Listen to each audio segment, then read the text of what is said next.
Patuloy pa rin ang mga negosasyong pangkapayapaan sa iba't ibang panig ng mundo, lalo na sa mga rehiyon na mataas ang tensyon dahil sa alitan ng mga bansa.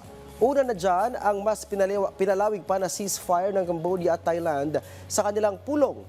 Nagkasundo ang dalawang bansa na papasukin na ang ASEAN observers para tiyakin ang kapayapaan sa kanilang mga borderland. Samantala muling nanawagan naman ng face-to-face meeting si Ukrainian President Volodymyr Zelensky kay Russian President Vladimir Putin.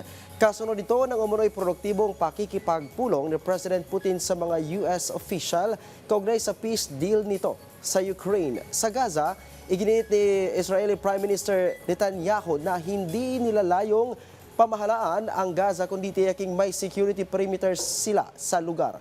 Aniya nais nilang ipaubaya sa Arab forces ang pamamahala sa Gaza na silang makapagbigay ng maayos na pamumuhay sa mga mamamayan.